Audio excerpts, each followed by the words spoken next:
Good afternoon.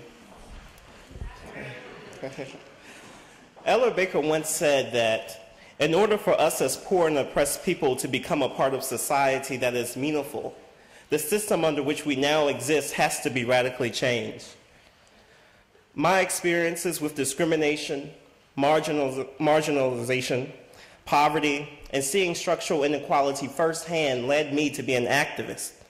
Being from Baltimore, people often ask me, "Do you watch The Wire? Have you ever seen it?" No, I was never motivated to see The Wire. I've experienced those things firsthand, and it's not pretty. Furthermore, I believe that it is my responsibility to make a difference. I could not accept apathy or withdraw and just try to make it and get by like I've seen so many people do. I believed that I had to create a world that I wanted to live in. I'm committed to recognizing intersections of inequality and believe that we all must be if we want and seek transformation. I think that we have to bring the whole house down. I believe it was Audre Lorde who said that the master's tools cannot dismantle the master's house. And really, the singular incident of Proposition 8 sparked my interest in activism while I was in college. It awakened me to what I already knew, that people like me apparently do not exist. I'm a black gay man, and I like to define myself as a queer person of color in recognition of my multiple and intersectional identities. I'm the product of black communities in Baltimore and engaged in LGBT activism. Black issues, black gay issues, and queer issues matter to me. Proposition 8's aftermath, especially the slogan, "Gay is the new black," awakened me to this. Gay people cannot be gay and black people cannot be gay. The post-Proposition 8 dialogue included no space for black and gay people. I was motivated to seek answers for the marginalization of black gays generally and within black communities and gay communities, and to try to change things. Which draws me to the issue of community and student activism at UVA. Oftentimes we think that students at UVA hold out all the power and that they can especially make a difference because of student self-governance. Many in the faculty think that students have all the power and that if they just act and organize and rally that they can change things alone.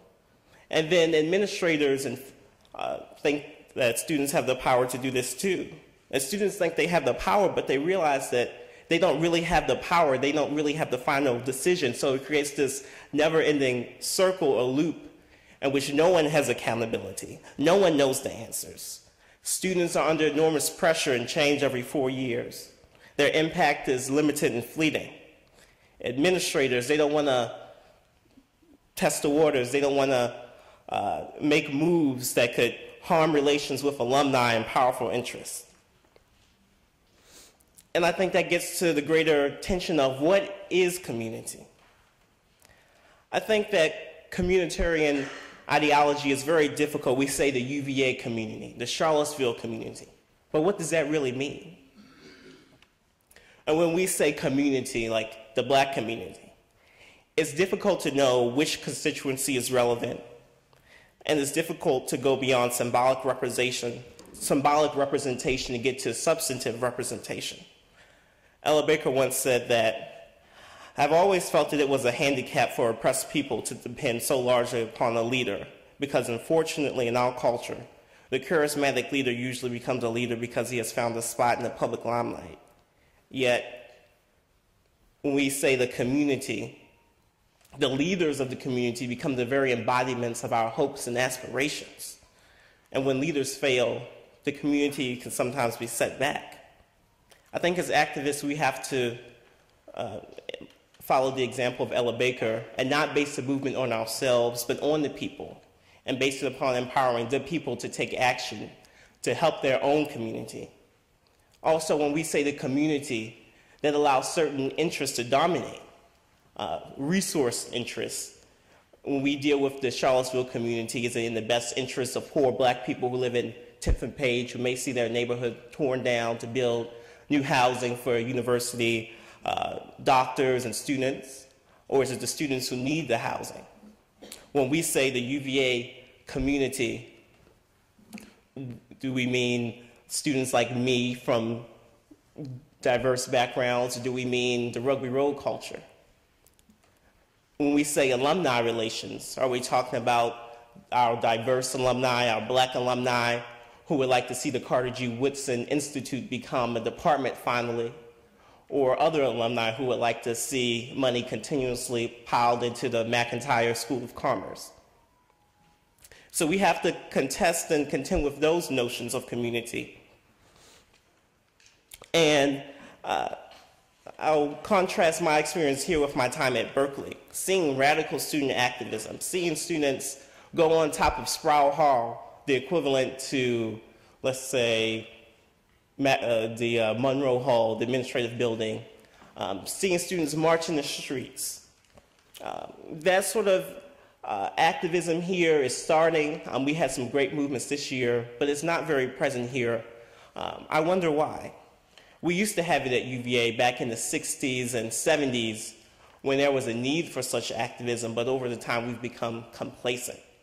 And I think that relates to two things. First, in Charlottesville, besides from some small activist communities, we don't have very many radical activists in Charlottesville in comparison to places like Berkeley, where they're in the San Francisco Bay Area and are confronted with so many different issues. They're linked to outside groups, and students can interact with activists from all over the world, schools like Harvard, where they're in the middle of Cambridge and Boston.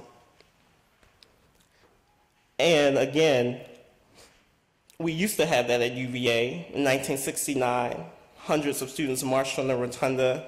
In the 1970s, they went to Cards Hill. In 1981, student activism got us the Institute. But why don't we have that same thrust now? Are we complacent with graduating 88% of black students?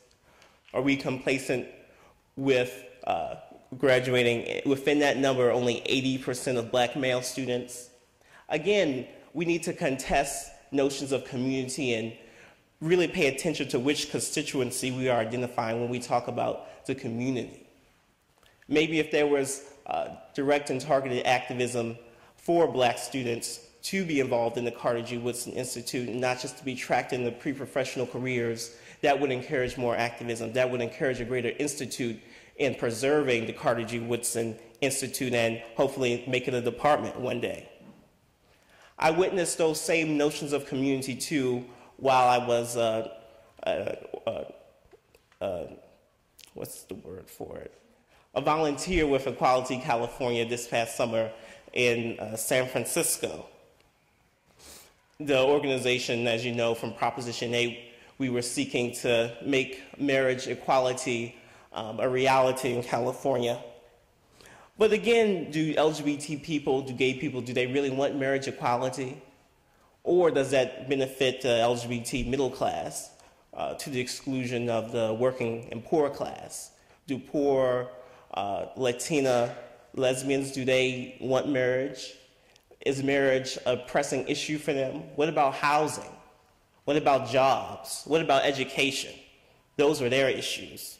And so it's even difficult to get LGBT people to organize around the issue of marriage equality in San Francisco, in the Bay Area, because those issues just didn't matter to them. So as activists, we need to not just go largely based on community, but to really activate the key constituencies that matter to the goals that we're trying to accomplish. And if we do that, we can really seek activism. We can seek transformation. Seeking marriage that seeks integration into this normative structure, seeking repeal of Don't Ask, Don't Tell, seeking integration into the mainstream. But we just don't want integration into it. We want to transform it to get to an equal society. And I'll end by thanking those for inviting me here today. And it's been a pleasure to sit on this panel with Professor Balfour, who's been my advisor, and I had her for 2 classes. and she's really influenced my worldview, and I thank you. Hi, I'm Hallie. I'm a second year new political and social thought major, thank God. And I also like to thank the people who invited me to be here today. It's interesting the places that you end up. I just like to say I'm from Cleveland, Ohio, which is it's a different place than here. I just wanted to say, basically, I was asked, why are you a student activist? And I think it would be poor for me to not mention my family. My grandmother was an ex-sharecropper, meaning, not my ancestors or, my great-great-great-grandparents, but, someone that helped raise me was an ex-sharecropper. And just thinking about other people in my family, my grandfather, he owns a car dealership, which is really big in Cleveland, but was the first black man in the area to own a car dealership.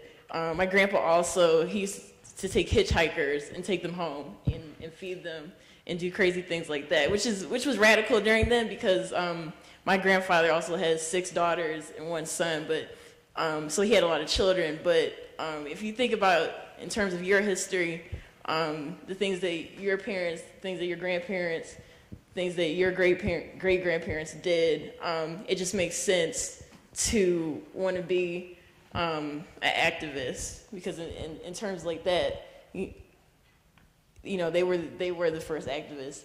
And something interesting that the first speaker on Ruby Sales was telling us afterward was that our generation doesn't have mentors. We don't have people telling us that we can do things, which is interesting because they tell us, we can make iPads, we can rockets, all these crazy things, that we can do with science and technology. But then when you get to issues like poverty and education, healthcare reform, and things like that, we go into this realm of impossibilities. And it's so strange to me that we feel so empowered in some arenas, but then so disempowered in others. And, I think that, the greatest mentor at this time especially is the fact that I have my past. So I was thinking of, who's my mentor and how did I get here? It's my past, and I would really like to say it's my parents and people who, may have not exactly told me, yeah, get involved with the living wage campaign, yeah, get involved with queer activism, but they did, just by their example, they told me to get involved. So in high school, I was involved with the Student Democratic Society, which in some areas it's not perceived as well in others, but I was really big, a really big anti-war activist. And I think it just made sense at the time because most of my friends, not most of them, but most of my African-American friends were signing up to go into the armed services, to pay for education. And I have 3 friends right now en route to Afghanistan. So, certain things make sense. And I was also thinking about why are so many students, in Wisconsin and in Ohio also, they have a big anti-union bill. Why are students so mad? And it makes sense because it's our parents. It's our parents who lose these jobs. It's our uncles. It's our grandparents who can't put food on the table. So people think, why are students so mad? Because it's our family. And, those are the questions that I think about when I get involved, like why I'm getting involved in just like the larger context. So things that I got involved here, I first got involved with Amnesty International, something that I heard from the outside, and through that I got to work with the Human Rights Film Festival, which is funny because I was kind of confused through the emails. I thought Amnesty was the Human Rights Film Festival here, but I got in contact with that organization, and then Reggie got me in contact with all the queer activism on campus, which really, I guess, helped solidify myself as a person.